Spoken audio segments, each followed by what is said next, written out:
Well, hello, welcome again to our reading of the Greek New Testament, and I'm reading the Epistle to the Hebrews and up to the last chapter 13. So the writer begins, "Hey Philadelphia, Meneto," and of course we get Philadelphia, the name of the American city. It simply means brotherly affection. Here it's an abstract noun, and we get an imperative. And it's a present imperative. So let brotherly affection remain. Tes philoxenias me epi lanthanas the diataotes ga elathon tines xenisantes angelus. Now we get another imperative here. Me epi this is from epi lanthanamai, to forget. So do not forget, and it takes a genitive. Philoxenia, another abstract noun here. Kindness to strangers. On account of this, certain people literally escaped notice, so didn't realize that they were xenisantes, that they had been entertaining angelus, angels. Again, references to the Old Testament here. So this is the aorist from lanthano. It's a difficult verb to put into English. It means to escape notice of, so perhaps didn't realise is another way of doing it. And this is the aorist participle from xenizdo, to entertain.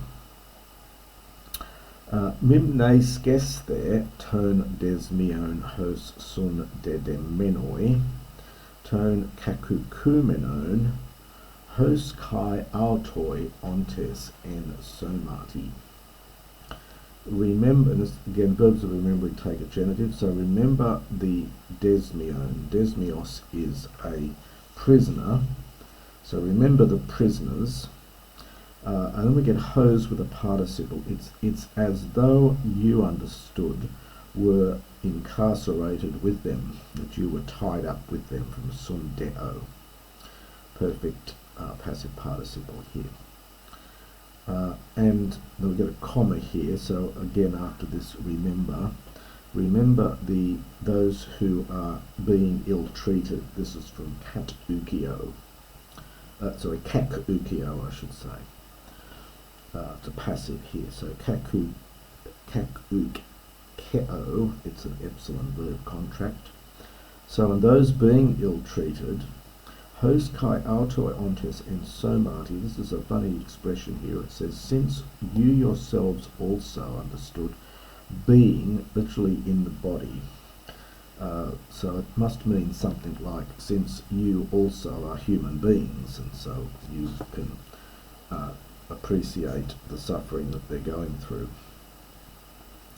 Timios ho gamos in pasin kai hekoite amiantos pornus gar kai moikus krine hothios.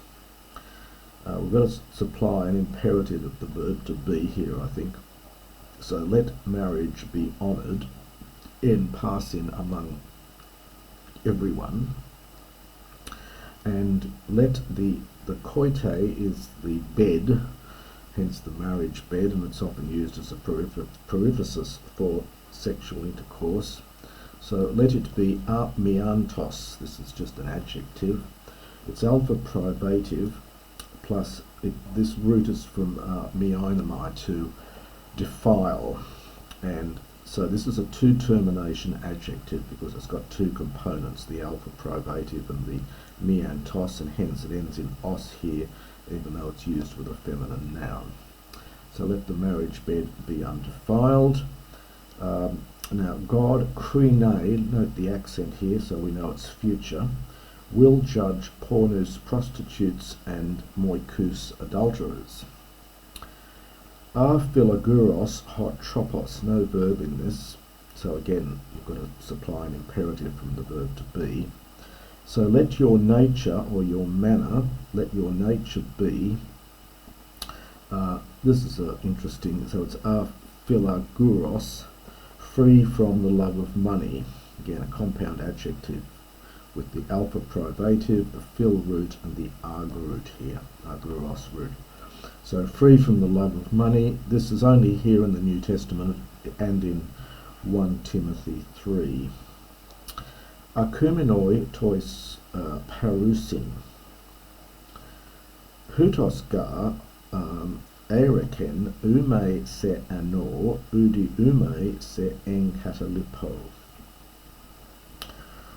This is a participle. Archeo is to suffice, and it's intransitive, so it doesn't, in English, it doesn't go into the passive, but it does in Greek. So it's something like be content with. So we could turn it back the other way. So it's literally be content with the things present, from dative plural participle from parami. So in English we'd have to turn it around and say, let the things which you have be sufficient for you. But the Greek does it the other way around, so we'd have to use something like being content with what you have. Autos gar ereken, for he himself has said, and now we get a quotation, and the quotation here is from Deuteronomy, I think. So it's ume plus the subjunctive, so it's a strong negation. Now the main verb here is ano. Don't confuse this with ano, which means above. This is actually an aorist subjunctive from anhiemi, to fail. So in no way would I fail you, nor, and this is from enkatalepo, another aorist subjunctive, and in no way would I desert you. So I will never fail you, nor will I desert you. Hostitheruntas hemas legain, and another quotation. And this one is from Psalms. Kurios emoi bo ethos kai u phobe thesamai. Ti poiese moi anthropos. So that it's now this.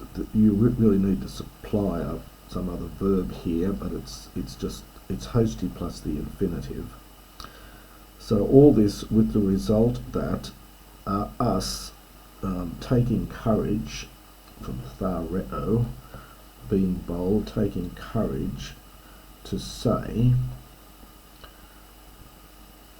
So you could say the result of all this is that we should take courage and say, Kurios, this is Yahweh. Yahweh is Boethos, my helper. There was a verb boethio, to assist, and I will not be afraid. What will anthropos, a man, what will a man do to me? Mnemonuete turn hegumenon humon, hoitines elalesin humin ton logon to theo, hone anatheoruntes ten ekbasin tes anastrophes mimes the ten pistin. Remember, and again takes a genitive, remember the ones leading you. This is a participle from Hagei, to lead. Has two meanings. It can mean to think or to lead. This is the leading one here. So remember those who are leading you, and this must be in a religious sense. Hoitines, the very ones who spoke to you the word of God, of whom anatheoruntes, observing very closely, ana and theoreo, the ekbasis, this is the outcome, tes anastrophes, of their conduct, of their way of life. It's got the idea of which direction they turn in, hence this strophe root here, but it comes to mean conduct or way of life. And so watching them watching closely there or the outcome of their way of life. Mimes, their copy or mimic, if you wanted to keep the same root, mimic or copy their faith. Jesus Christos ekthés kai semeron autos kai estus ionos. Jesus Christ yesterday and today the same. So Jesus Christ the same yesterday and today, and unto the ages and forever.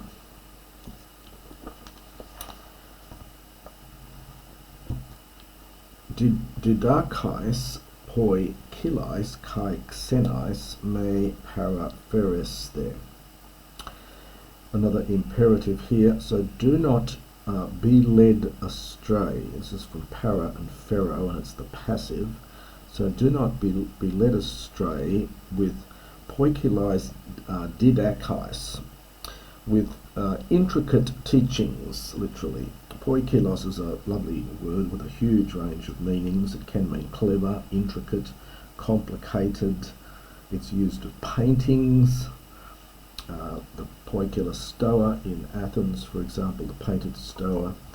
It's a very interesting word. It can have positive or negative connotations. So do not be led astray by clever teachings, clever and strange teachings. So this is from an adjective here from Xenos. So do not be led astray by clever and strange teachings. Kalon gar karati beboius thy ten kardian bromasin en hois uk o phelethesan hoi peri patuntes. So it is good, going to supply esti, it is good for the heart, bebai usthai, to be made secure. There's an adjective bebaios, secure. This is from bebai, I think it's an omicron contract verb, and it's simply formed from that, I think. So to be made secure. So it is good for the heart to be made secure by grace. And then ubromasin, not by foods. We had that word earlier, in fact, in the sense of a meal. So not by foods or not by meals. En hois, in which those peripatuntes, those conducting themselves, it's literally those walking around, but peripatio is used in the Septuagint to translate a Hebrew word meaning to conduct yourself, to behave yourself, to organise your life. So something like here, those conducting themselves. So in which those conducting themselves will get no advantage from a fellow. Ekomen thusiasterion ex hu phagain uk ekusian ekusin exusian hoi tes gene latruontes. So we have a thusiasterion, and that's the standard word in the Septuagint and in the New Testament for the Jewish altar, as opposed to the bomos, which is the pagan altar. So we have an altar from which, now the subject is here, hoi latruontes, those serving the tabernacle. Now this must refer to the Jewish priests. So from which those serving the tabernacle do not have authority, phagain, to eat. It's the aorist infinitive from estheo. The aorist is ephagon, and this is the strong aorist infinitive. Honga a spheritite soon tohaima perihaima hamatias esta hagia dia tu archiereos two-tone tarsomata katakaiatai exo tes parimboles. Now I think the hone is going with the so-own here. So it's the blood offered, or the blood regarding sin of the animals, of those animals. The hone here is awkward. It's whether it goes with its zoon or whether it's referring back to the priests. So it might be of their animals, that is, the ones who serve at the skene. And I'm not quite sure what that hone is doing here. So, but it's of whom, and you could just say of the animals whose blood, yes, the blood of whom, that probably is what's happening here. Yep, for of the animals, this is from genitive here from zoion, it's a neuter, second declension. So the blood of the animals, the blood of whom, so whose blood, eis ferretai, is brought as an offering for sin into the holy place through the high priest, or perhaps by the high priest. Of them, their bodies, katakaitai, are burnt, from katakaio, this is just the present, are burnt exotes paramboles, literally outside of the camp. This is a very common word in the Septuagint. It's probably a Macedonian word originally. It's simply the word used for an army, or the camp of an army. Dia, wherefore also Jesus, hina hagiasai dia tu idiou hymatos ton laon exotes poules epathen.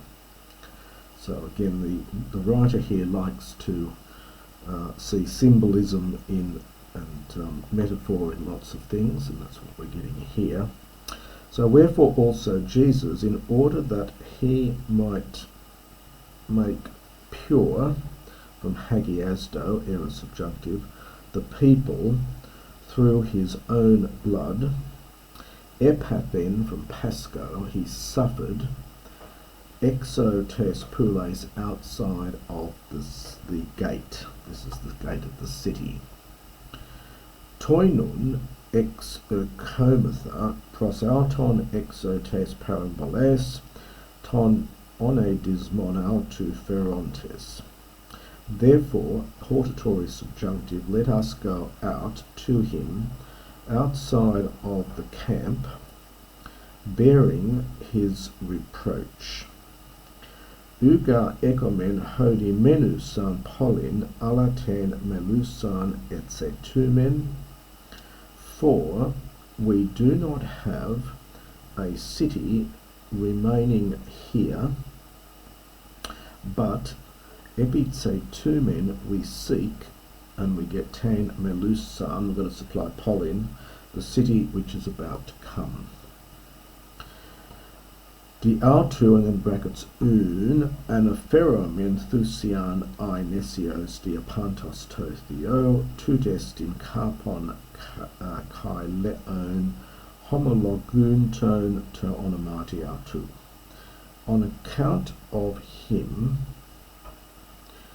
anaphero, this is from anaphero, to offer, so let us, or perhaps through him, sorry, not on account, it's so through him let us therefore offer sacrifice, the sacrifice of praise. This is from einesis, it's a third declension feminine noun ending in is, so eineseos is the genitive. So through him therefore let us offer a sacrifice of praise, diapantos, got to supply chronu here, always to God. Tut estin, that is the fruit, kai leon, or kai leon, of lips, blessing his name. This is the genitive from kalos, it's top kalos, it's a third declension neuter noun, and this is the genitive of that. So that is the fruit of lips, homologio, well perhaps confess actually, confessing his name. And it's genitive agreeing with the lips here. Taste eupoi ias kai koinias me epilanthanesthi, toi autais carthusiais eu aristetai hotheos. Again, another imperative. So do not forget the doing of good things and koinonia and fellowship. For God, you aristetai, is well pleased with such sacrifices. And that is the first part of chapter 13.